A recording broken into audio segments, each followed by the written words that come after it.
Hey guys, and welcome back to another episode of Draw with T. We are getting really close to Christmas, or at least I'm pretty sure we are, based on when this episode is probably going to go out. It's probably not Christmas Day, but it's going to be very close.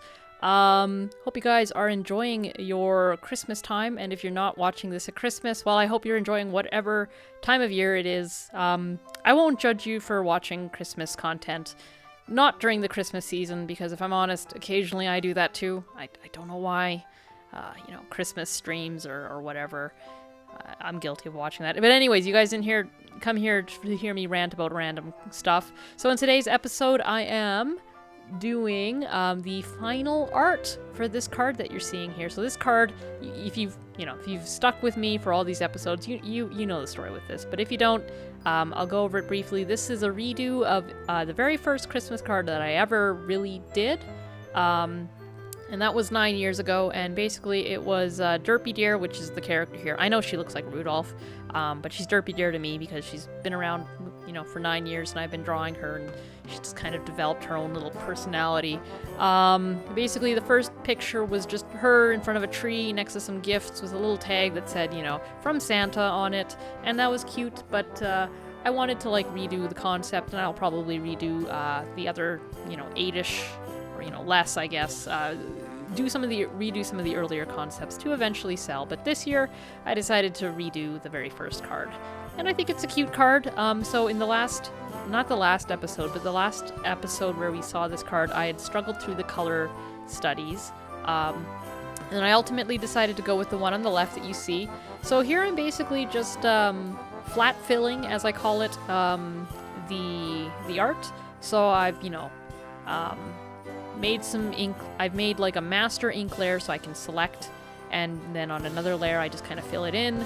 And because with this art I did several different ink layers, I'll be coloring the different ink layers appropriately, so it's a softer look than if it was all just black lines. And I'm really glad I did that. I mean, I wasn't not planning on doing that. That was a little bit of an awkward statement, but I had been planning on doing this from the start because I'd done it in previous years, and it just really adds a softer, cuter look to this sort of art.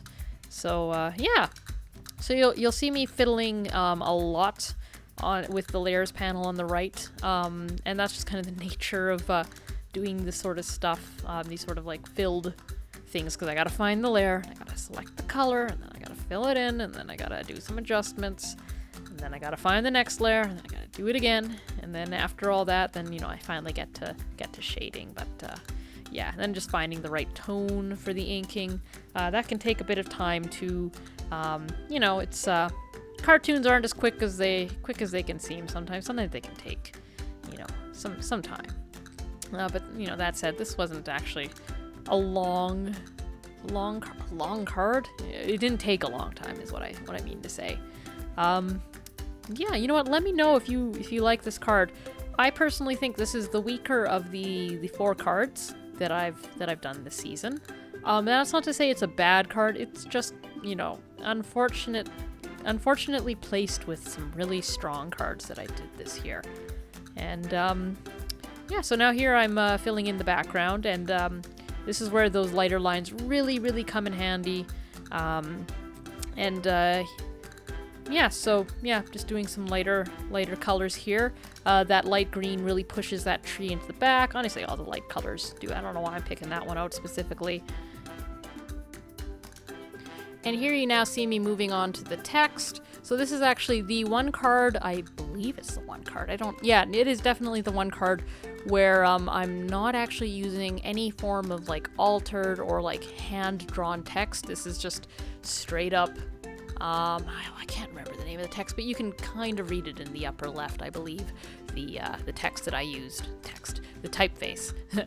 And yeah, that was, I hadn't even really given that much thought, but I decided to go with a nice yellow, and I think that works. Not everything has to be super thought out. Here I'm just adjusting the colors for print. As I've said before, I have a filter that kind of shows me what my printer is gonna, not my printer, but the people that printed for me, which is Staples, what it's gonna turn out and look like. And that allows me to kind of adjust the card ahead of time, just so that I get the print results, even though it makes the digital art look wonky, honestly, but that's just the nature. If you're ever planning on getting things printed, you always want to consider that, and every printer's different. It's not a matter of you guys downloading my filter thing and then bam, you're good to go. I wouldn't even say that my filter thing is ubiquitous across Staples. It might just be Staples Canada. It might even just be how my local preferred Staples prints. I don't know. It might be they have a printer with just, this printer's personality is just that. Might not even be the model. Or maybe it is. I don't know much about printing. Sorry if you know a lot about printing and you're now writing a seething comment about how stupid people are that they don't know about printing. I doubt that's gonna happen. I really doubt it. You guys are all good. You'd inform me about that rather than just shouting in the comments. Don't ironically shout in the comments either. That's still, not really productive. I mean, I'm not going to stop you if you do. I'm just going to stare at that comment and I don't know. I don't know why I went down that rabbit hole. To be honest, it's not a whole lot to talk about with this card. It's all kind of straightforward. Everything I've kind of discussed has been discussed before. Tones and color theory, that's what I'm, flicking on that black and white just to see how my tones are. Tones of this card aren't great, but they're okay. The background is light and the foreground is darker than light. So, that works. There's a lot of pauses that I left in this video that, honestly, it was a bit annoying to find them all and take it out because a lot of it is me renaming layers, switching layers, adding layers. This sort of, even though this style looks a lot like my other art, it's slightly different in how it's executed. And basically the way it's executed makes it easier to do editing going forward if I need to, which I wanted with this card because this card, this card gave me a bit of trouble, and I wanted to be able to fix it if something wasn't working. But yeah, so that just kind of takes time, and I kind of decided to leave some of it in. If you are trying to look and follow my layers and all that, I do apologize because I know I do cut out some important things, and you'll just see layers vanish and appear. I just did that because there was just too much time with only the cursor moving on the right over the layers and not enough time painting. But let me know if next time you want me to cut out more, if this is too much waiting around for you guys. By the time you see this, I'll have shot a good batch more episodes, so it'll be a while before that you actually see that implemented, or not, because maybe you guys like seeing those pauses where I draw. And I know I asked this earlier, and I don't know if I got any feedback from that, or if I have. I haven't seen it to implement on it yet. And yeah, now moving on to shading. There's not much shading with this. Basically, I just did a little bit with the nose, a little bit on the bell, a little bit on the gift. Well, okay, I did a little bit everywhere. I honestly had intended just to kind of basically stop shading about here, do the gift. And I'm like, you know what, no, I gotta do some on Derpy too, just to make it look right to me. Yeah, so, here I'm just, using the basic brush, honestly. I just, fill in a layer on top of the flat layer. I will either turn down the opacity, or I'll just select a color that's lighter, and I'll do that. Kind of depends on my mood, depends on the look I'm going for. Sometimes I will just merge all the flat layers together and shade on top of that, and I don't care, if it bleeds into all of it. Whereas where I'm doing here is, I'm working on the ribbon layer, and then I'm working on the nose layer, and if I happen to do a brush stroke outside of the nose, it's not going to show up anywhere else. That has its advantages and its disadvantages. Usually for art like this, it's a disadvantage because I can very quickly just throw down a few strokes of shading and then refine it very quickly, and it looks good. That's a lot quicker than going into each layer and doing that. The other thing is when you do shading on each layer, you can sometimes get a segmented feel to your art, rather than having it all feel like it was, drawn all at once. Yeah, here I'm just doing some adjustments to the color of the lines. I hadn't intended to draw the lines so boldly as I did here, but that happened. I don't think it's bad, actually. With the colored lines, it allows the colored lines to have more of a presence. It just allows them to, you notice them, but you also kind of don't, which is how a lot of art actually functions. You don't realize you're noticing or being affected by something. And here I was like, oh crap, right, I've got to sign these. So I happen to have a leftover signature, because this is kind of a template that I'd used, or a template I'd made from last year's card. And I happen to have the signature here, and I could have easily had redone it, but I decided, you know what, it was, we'll discover what day it was. I think it was November 17th. Yeah, so I'm like, you know what, the date's basically dead on.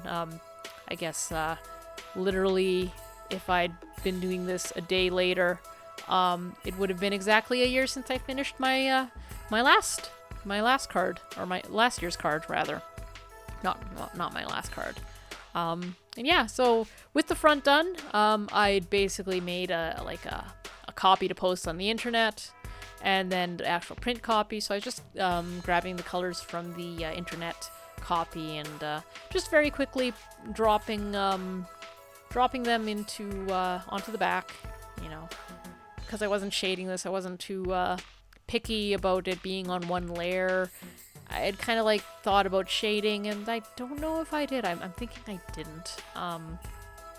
I thought it would be very easy to do so, but then I'd feel obligated to shade the inside of the card, and at that point it starts becoming a lot of effort, and I'm not sure if it's worth it.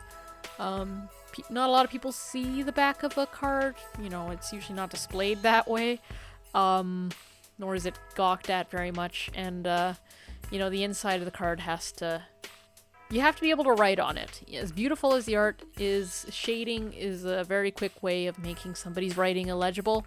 At least with flat fill, you can kind of pick it out, and also it just doesn't pop quite as much, which you actually want. So that way, if people decide to write over your deer, it's okay. So here I'm now working on the inside.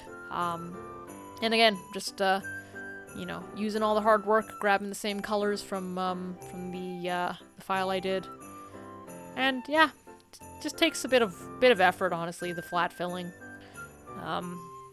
nothing really exciting to say about that. And unfortunately, we have a lot of flat filling to get through. After this episode, we have 2 more cards to go through. I did this one first because like I said, I kind of feel like it's the weaker of the batch. So I kind of didn't want to end on this one. I wanted to end on one of the more impressive ones. But let me know, is this your favorite card of the batch I did? And if so, let me know why. What you like about it over the other ones. You might want to wait to see the other cards, those episodes, before you comment. Although by the time you're seeing this, you can probably find pictures of the cards either up on my website or on my various social media, because I will be selling these.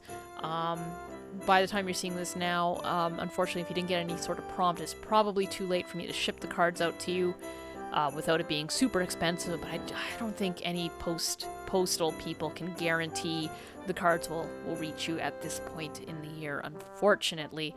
Next year I will probably be selling cards. You can buy these then, or you can buy them after Christmas and have them already ready. But yeah, I will be selling these cards, so you can go find and view them, hopefully with ease, on your platform of choice. If not, sorry about that. But yeah, so this is the weaker of the cards, and I wanted to get it out of the way first. Also, it was the more simple of all the cards, which is probably why it feels a little weaker to me. It just lacks sort of the complexity of the Krampus and the pudding card.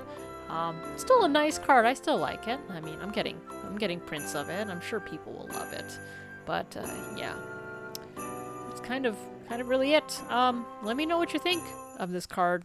I know I kind of asked that already, but let me know if there was like a color study you liked in previous episodes that you thought was better than this, or if you really liked the colors, or you know. Oh, there we go. There's a little bit of shading I did on the nose, and that was kind of it. Anyways, guys, hope you have a good day, evening, night, whenever you're seeing this. Hope your festivities are going well. I guess I'm kind of signing off a little bit early here. I've just kind of not much else to say, really. But yeah, I hope you guys like, comment and subscribe, of course. And I guess I'll basically see you in the next episode. I will have stills of the art at the end of this episode, so you can of course look at that. Let me know if you feel they're up for too long or not enough. It's just kind of I'm fiddling with it and trying to figure it out. I'm always looking for you guys' feedback. Anyways, have a good one. See you in the next episode.